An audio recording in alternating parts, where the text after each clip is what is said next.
गुरुब्रह्मा गुरुर्विष्णू गुरुर्देहो महेश्वरा गुरु साक्षात परब्रह्म तस्मै श्री गुरवे नमः। श्री स्वामी समर्थ। तुम्हा सर्वांचं माझ्या चॅनलवरती खूप खूप मनापासून स्वागत आहे। पितृपक्ष 2024 पितृपक्षाला सुरुवात झालेली आहे 18 सप्टेंबर 2024 पासून ते 2 ऑक्टोबर 2024 पर्यंत पितृपक्ष असणार आहे। तर याच पितरांच्या 15 दिवसांमध्ये पंधरवाड्यामध्ये आपल्याला आपल्या पितरांसाठी काय सेवा करायची आहे, आपल्या पितरांना लवकरात लवकर सद्गती मिळो, त्यांच्या आत्म्यात शांती मिळो, त्यांना मोक्ष प्राप्त हो, त्यांचा कृपा आशीर्वाद आपल्या संसारावर आपल्या परिवारावर राहावा, यासाठी आपल्याला काय सेवा करायची आहे या पितरांच्या 15 दिवसांमध्ये, याबद्दलच मी तुम्हाला आज माहिती सांगणार आहे। तर कृपया हा व्हिडिओ तुम्ही शेवटपर्यंत ऐकावा। तर बघा, पितरांच्या 15 दिवसामध्ये आपल्याला काय सेवा करायची आहे। या पितृपक्षामध्ये आपल्याला रोज सकाळी उठून आपण तर एरवी सूर्याला अर्घ्य देतोच, परंतु या 15 दिवसामध्ये आपल्याला सूर्याला अर्घ्य द्यायचं आहे। आणि सूर्याला अर्घ्य देताना आपल्याला त्या पाण्यामध्ये काळे तीळ टाकून सूर्याला अर्घ्य द्यायचं आहे आणि मंत्र म्हणायचा आहे, ओम श्री गृणी सूर्याय नमः। हा मंत्रासोबतच आपल्याला म्हणायचा आहे पितृदेवो भव, पितृदेवोभ्यः। हा मंत्र आपल्याला म्हणत म्हणत सूर्याला अर्घ्य द्यायचा आहे, पितरांना अर्घ्य द्यायचं आहे। ही झाली पहिली सेवा। त्यानंतर आपल्याला देवपूजा करण्याच्या आधी पितरांची सेवा करायची आहे या 15 दिवसामध्ये।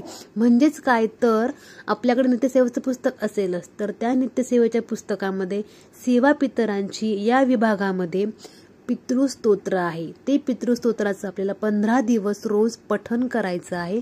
त्याचे काय फायदे आहे हे मी तुम्हाला माझ्या पुढच्या व्हिडिओत नक्कीच सांगणार आहे। परंतु आता सेवा आपल्याला अशी करायची आहे की देवपूजा करण्याच्या आधी आपल्याला दक्षिणेकडे तोंड करून जे आसन आपण पितृसेवेला वापरणार आहे, जी चटई किंवा जे आसन आपण पितृसेवेला वापरणार आहे, ते आसन आपल्याला आपल्या घरात न ठेवता बाजूला ठेवायचं आहे। ते बाकी कोणत्याही कार्याला आपल्याला वापरायचं नाही। 15 दिवस आपल्याला त्याच आसनावर बसून पितृसेवा करायची आहे, परंतु त्या आसनावर बसून देवपूजा अजिबात करायला चालणार नाही। ते आसन वेगळं आणि देवपूजेचं आसन वेगळंच ठेवायचं आहे। तर बघा, दक्षिण दिशेला तोंड करून बसायचं, त्यानंतर दिवा लावायचा आहे। मोहरीच्या तेलाचा दिवा लावला तर अतिशय उत्तम, किंवा नाही लावला तुम्ही रेग्युलर जो तेल वापरता तुम्ही त्या तेलाचा दिवा लावायचा आहे, धूपदीप लावायचा आहे। पंचमहायज्ञ म्हणजे आपल्याला होमपात्रामध्ये गौरी पेटवून काळे तीळ आणि गावरान तूप मिक्स करून आपल्याला आपल्या पितरांच्या नावाने आहुती द्यायची आहे। म्हणजेच पितृस्तोत्र म्हणत म्हणत आपल्याला आहुती द्यायची आहे। अगदी फक्त 5 मिनिटाची सेवा आहे, पण अतिशय प्रभावी अशी सेवा आहे। पितरांना प्रार्थना करायची की आमच्याकडनं काही चूक भूल झाली असेल, तुमची सेवा करण्यात कोणतं पितर आमच्याकडनं चुकलं असेल, श्राद्ध आमच्याकडनं घडलं नसेल, तर त्या सगळ्याच गोष्टींबद्दल मी आज तुम्हाला माफी मागत आहे। माझी ही पितृसेवा स्वीकार करावी असं म्हणत आपल्या पितरांना नमस्कार करायचा, सगळ्या चुकांची माफी मागायची आणि त्यांचा कृपा आशीर्वाद मागायचा आहे। त्यांना लवकरात लवकर शांती मिळो, सद्गती प्राप्त हो, मोक्ष प्राप्त हो, यासाठी ह्या पितृची आपल्याला सेवा करायची आहे। पितृस्तोत्र आपल्याला म्हणायचं आहे रोज 15 दिवस, आणि ही सेवा आपल्याला 12 ते 12:30 पर्यंत करायची आहे। म्हणजे तुम्ही सकाळी केली तर अतिशय उत्तम, परंतु 12:30 पर्यंतच आपल्याला ही सेवा करायची आहे। तर तुम्हाला आता हे कळलंच असेल की मी हे सांगितलं आहे पितृस्तोत्र। माझ्या पुढच्या व्हिडिओत मी तुम्हाला सांगणार आहे की पितृंच्या पंधरवाड्यामध्ये आपल्याला काय काय उपाय करायचे आहे, किंवा पितृस्तोत्राचं पठण का करावं, त्याचे काय फायदे आहे, या सगळ्याच बद्दल मी तुम्हाला माहिती सांगणार आहे।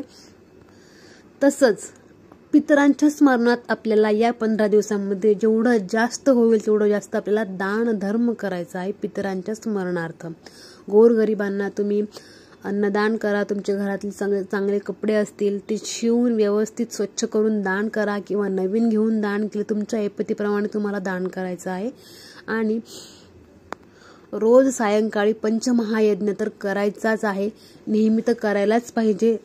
पंचमहायज्ञ केल्याने आपल्या घरातली निगेटिव्हिटी दूर होते, आपलं घर हे पवित्र होतं, घरात सकारात्मकता राहते, माता महालक्ष्मीचा आशीर्वाद राहतो। परंतु जर आपल्याला रोज नसेलच जमत तर या 15 दिवसामध्ये आवर्जून आपण सायंकाळी किंवा सकाळी पंचमहायज्ञ केलाच पाहिजे।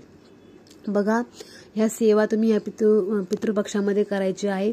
त्यानंतर कोणतीही सेवा करा, तुम्ही नित्य सेवा करा, कोणतीही सेवा आपल्याला या 15 दिवसामध्ये फक्त पितरांसाठीच करायची आहे. एरवी आपण ज्या सेवा करतो त्या स्वतःसाठी, नवऱ्यासाठी, भावासाठी, बहिणीसाठी, अगदी पूर्ण परिवारासाठी, गावासाठी आपण सेवा करतो. परंतु या पितरांच्या 15 दिवसामध्ये आपल्याला फक्त आणि फक्त पितरांसाठीच सेवा करायची आहे. तुम्ही जी पण कोणती सेवा करणार आहात त्यात म्हणायचं असं की ही सेवा फक्त आणि फक्त माझ्या पितरांसाठी आहे. त्यांचा कृपा आशीर्वाद आमच्यावरती राहू दे, त्यांच्या आत्म्यात शांती मिळू दे अशी प्रार्थना करून, आणि मी ही जी सेवा करत आहे ती फक्त आणि माझ्या पितरांसाठीच आहे असं म्हणून तुम्ही नामस्मरण करा. श्री स्वामी समर्थ या मंत्राचा जप करा.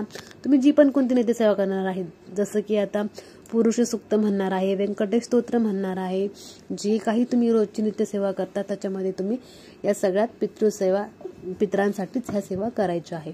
बघा, आवडली असेल म्हणजे असं लोकांपर्यंत शेअर करा आणि तोपर्यंत चॅनलला लाईक, शेअर, सबस्क्राईब करायला विसरू नका. चला भेटूया अशाच पुन्हा छान नवीन माहितीसोबत. तोपर्यंत श्री स्वामी समर्थ.